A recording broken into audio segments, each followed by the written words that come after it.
Duas ilhas viviam em alto mar. Não eram tão longe uma da outra, nem muito perto. Por isso, eram muito diferentes.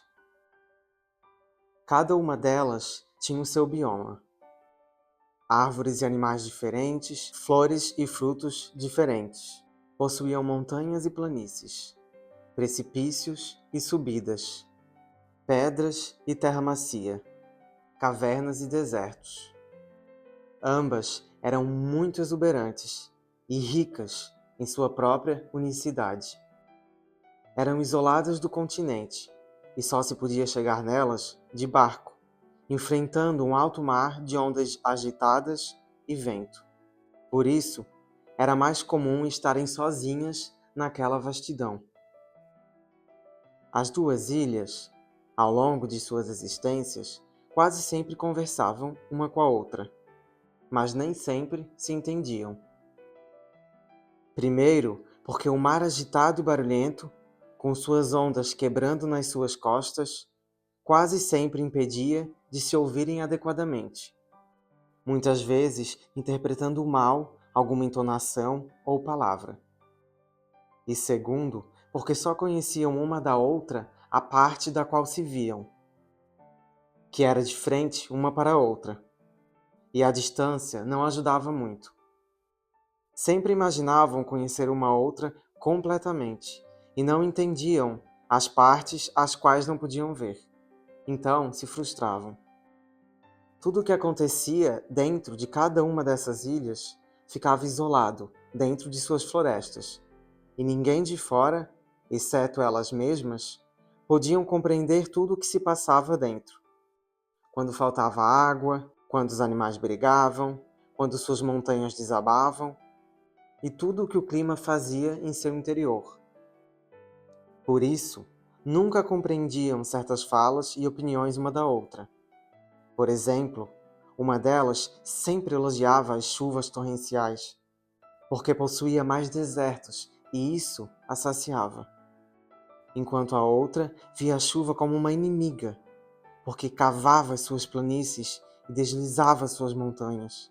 Como viviam no mesmo ambiente, enfrentavam as mesmas condições, porém, dentro de cada uma ocorriam diferentes situações. E então discutiam quando se expressavam sobre a chuva.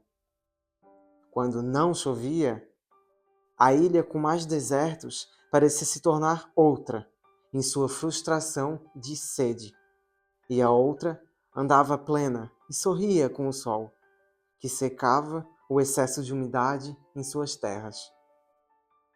Como não sabiam o que se passava dentro uma da outra, vendo somente a face verde e a bela praia que estava uma de frente à outra, tudo parecia em ordem e harmonia. Mas tratavam-se mal quando enfrentavam juntas as forças da natureza. Depois dos conflitos, não falaram mais uma com a outra. Faziam parte essencial daquele habitat, mas parecia impossível que pudessem falar o que fosse sem brigarem. Certo dia, um grande temporal, maior do que tudo o que já tinham visto, as atingiu. Elas gritavam uma à outra pedindo ajuda, mas nada podiam fazer. O mar agitado as separava. O vento e o temporal de granizo fustigava suas vegetações. As ondas trucidavam suas costas. Foi algo tão agressivo que suas montanhas desabaram para dentro do mar entre elas, com as enormes pedras misturadas com a terra lodosa e raízes de árvores descendo violentamente para dentro da água. Quando tudo se acalmou, elas estavam com várias partes devastadas.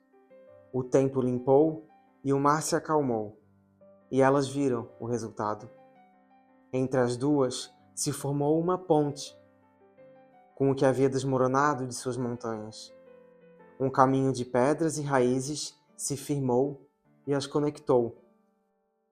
Sem o mar as separando, não havia barreiras sonoras. Agora podiam ouvir uma a outra sem obstáculos, deixando menos margem para as más interpretações. Através da ponte, de suas pedras, viajaram uma a outra, puderam verem-se por completo. Começaram a compreender tudo uma da outra, suas necessidades diferentes, seus relevos desiguais, seus animais tão complexos, suas árvores tão variadas. A partir de então, entendiam uma a outra, percebiam o motivo de determinadas situações serem sentidas de formas tão diferentes.